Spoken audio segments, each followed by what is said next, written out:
बिस्मिल्लाहिर्रहमानिर्रहीम अस्सलाम वालेकुम। I'm Musaddiqur Rahman from billionaire investment group. बहुत सारी बातें हो रही हैं रियल एस्टेट के हवाले से। कुछ लोग कह रहे हैं कि अगले 4 साल 5 साल रियल एस्टेट की मार्केट ठीक नहीं होगी, और कुछ लोग कह रहे हैं कि अगले 4 से 6 महीने में बेहतर होती नजर आएगी। हम पाकिस्तानियों की लाखों करोड़ों अरबों रुपए ऑलरेडी इन्वेस्टेड है, बहुत सारी लोग की रियल एस्टेट में नजर है। इंशाल्लाह इस वीडियो में आप लोग को एक चीज का आइडिया कंफर्म हो जाएगा कि लॉजिकली आप लोग को पता चल जाएगा कि अगले 4 से 8 महीने में रियल एस्टेट कहाँ जा रही है, और ऐसी सूरत में आप लोग को क्या करना चाहिए। गोल्ड में इन्वेस्टमेंट करना चाहिए, स्टॉक्स में इन्वेस्टमेंट करना चाहिए, या रियल एस्टेट में ही करना चाहिए। आप लोग की इन्वेस्टमेंट्स कराची में, लाहौर में, इस्लामाबाद में किस तरह रिएक्ट करेंगी, कौन सी चीजें ऊपर जा सकती है, कौन सी चीजें और नीचे जा सकती है, वो सारी की सारी चीजें इंशाल्लाह इस वीडियो में बताऊंगा आपके साथ। मजीद वीडियो में बढ़ने से पहले आप लोग चैनल को लाइक करें, सब्सक्राइब करें। जजाकल्लाह। देखिए, साल पहले पाकिस्तान में पॉलिटिकल इंस्टेबिलिटी आई, इकॉनमी खराब हुई, पूरी दुनिया में, ना सिर्फ पाकिस्तान में। जब भी पॉलिटिकल इंस्टेबिलिटी आती है बहुत सारे बिजनेस इफेक्ट होते हैं, एंड स्पेसिफिकली रियल एस्टेट। हमारा रियल एस्टेट इफेक्ट हुआ, ऊपर से गवर्नमेंट ने टैक्सेस इन्वॉल्व कर दिए। ड्यू टू दैट रीजन लोगों ने अपनी इन्वेस्टमेंट स्कैटर कर दिए। मुझे पता है, मेरे कुछ ऐसे क्लाइंट्स हैं जिन्होंने एक एक दिन में 20-20 करोड़, 30-30 करोड़ की इन्वेस्टमेंट गोल्ड में इन्वॉल्व किए। ठीक है, लोगों को डिफरेंट चीजें नजर आ गई जिसमें उन लोगों को पैसा बनाना समझ में आया। मैंने आज से साल पहले एक वीडियो बनाई थी। एट दैट टाइम भी मैंने ये कहा था कि देखिए, आपके पास राइट नाउ 3 ऑप्शंस हैं, रियल एस्टेट है, स्टॉक्स है, गोल्ड है। उस वक्त डॉलर में भी बहुत सारे लोग इन्वेस्टमेंट कर रहे थे, लेकिन मुझे वो चीज़ उसूलन मुझे वो चीज़ समझ नहीं आ रही थी कि यार कोई अपने मुल्क में डॉलर्स में इन्वेस्टमेंट करे जब डॉलर्स की सबसे ज़्यादा ज़रूरत थी और लोग डॉलर्स छुपा दे। तो एट दैट टाइम गोल्ड भी ऊपर जा रहा था। ड्यू टू दैट रीजन लोगों ने गोल्ड में इन्वेस्टमेंट किया। स्टॉक्स खराब हो गई थी, रियल एस्टेट खराब हो गई थी। The only 2 options left were gold and dollars. फिर ऐसा हुआ कि रियल एस्टेट खराब थी, एंड हुकूमत ने फिर, बैंक्स ने आपको इंटरेस्ट देना शुरू कर दिया 22% का, 28% का। वो भी मुझे इस्लाम बाउंड करती है कि उस चीज़ में मैंने कभी किसी को मोटिवेट नहीं किया, ना खुद उसमें इन्वेस्टमेंट की।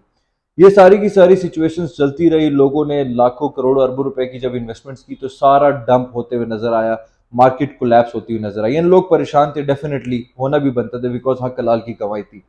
अब चूंकि चीजें एक डिफरेंट रुख पकड़ रही हैं, अब मैं आप लोग से कुछ ऐसी चीजें शेयर करना चाहता हूं जिसकी वजह से आप मुझ पे भी डिपेंडेंट नहीं होंगे, आप किसी भी डीलर, किसी भी कंसल्टेंट पे डिपेंडेंट नहीं होंगे। आप अपना फैसला खुद कर सकेंगे अगर आप लोग की रियल स्टेट में 1 लाख रुपए है, 10 करोड़ है, या 1 अरब रुपए है। अब आप देखें, पाकिस्तान में आहिस्ता आहिस्ता चीज़ों में स्टेबिलिटी आ रही है। ठीक है, अगर आप डिफरेंट बिजनेसेस को उठा लें, सबसे पहले आप देखें क्रैकडाउन जब स्टार्ट हुआ, ऑलमोस्ट $990 मिलियन रिकवर हुए इटसेल्फ पाकिस्तान से।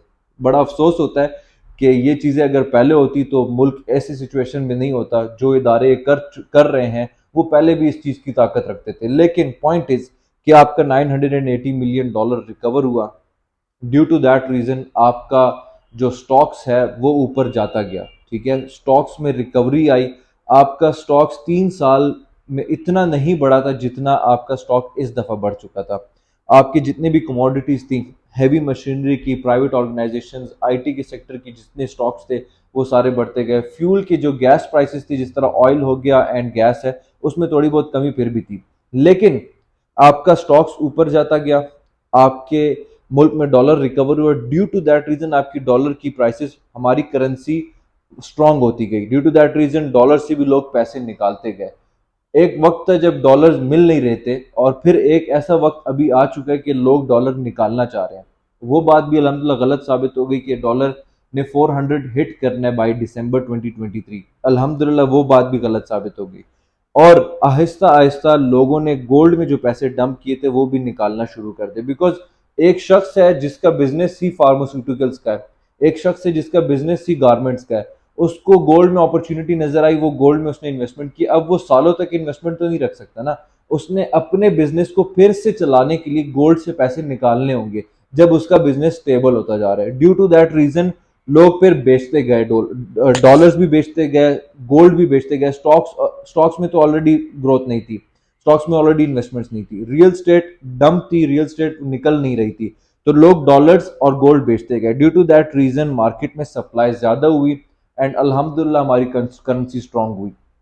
अब रियल स्टेट में क्या हो रहा है, रियल स्टेट में चूंकि गोल्ड ऑप्शन खत्म हो गया राइट नाउ, साल पहले मैंने कहा था गोल्ड में आप इन्वेस्ट कर सकते हैं, राइट नाउ मैं कह रहा हूँ गोल्ड में ना इन्वेस्ट करें, क्योंकि जो आप लोगों को आदत लग गई कि आप लोगों ने 2 लाख लगाया, उसमें आपको 15 दिन 20 दिन में 25,000 मुनाफा हो रहा था, उस तरह के एक्सपेक्टेशंस आप अभी नहीं रख सकते। ठीक है, आपका जो डॉलर है उसमें भी आप लोग फॉरेन करेंसी में भी इन्वेस्टमेंट नहीं कर सकते। Right now stocks is a good option.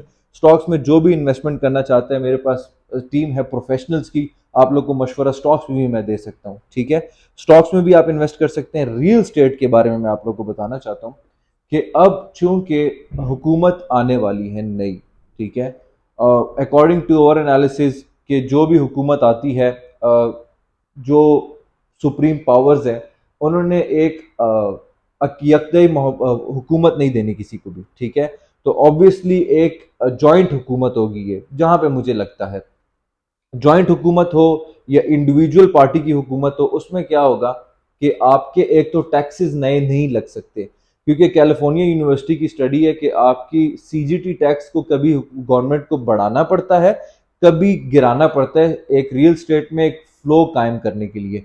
क्योंकि हमारे CGT tax, sales tax, advance tax already बढ़ चुके हैं। इस दफा जब जून में हमारा बजट पास होगा तो रियल स्टेट में हम ऐसी कोई भी टैक्स में इजाफा नहीं देख सकते रियल स्टेट में। First thing. सेकंड थिंग, आपकी चाहे जरदारी हुकूमत आए, चाहे पीएमएलएन की हुकूमत आए, पीटीआई की, अगर हम ज्यादा होपफुल हो सकते हैं तो शायद पीटीआई की भी आ जाए। आपकी स्टील इंडस्ट्री में बहुत ज्यादा काम जारी स्टार्ट हो चुका है। स्टील के स्टॉक्स भी बढ़ते जा रहे हैं, स्टील इंडस्ट्री में आपके प्राइसेस भी नीचे नजर आएंगे। ड्यू टू दैट रीजन आपके कंस्ट्रक्शन बहुत तेजी से बढ़ जाएगा। जब कंस्ट्रक्शन तेजी से बढ़ जाएगा, लोगों की बाइंग कैपेसिटी में वो चीज आएगी, due to that reason prices फिर से ऊपर जाएंगी। मैं आप लोग को इस वीडियो में ये भी बताना चाहता हूं कि आपकी जो कराची की रियल स्टेट है वो किस तरह होगी, इस्लामाबाद की रियल स्टेट किस तरह रिएक्ट करेगी, और लाहौर की। जिन लोगों की भी पास्ट साल 1.5 साल पहले से कंस्ट्रक्शन से इन्वॉल्व शुदा कोई भी इन्वेस्टमेंट है, फॉर एग्जाम्पल किसी ने अपार्टमेंट में इन्वेस्टमेंट की है, फॉर एग्जाम्पल किसी ने घर की इन्वेस्टमेंट है, किसी की अगर पर्सनल कोई फार्म हाउसेज वगैरह है, तो उनमें मिनिमम 50% की appreciation according to our analysis अगले 10 महीने में नजर आएगी।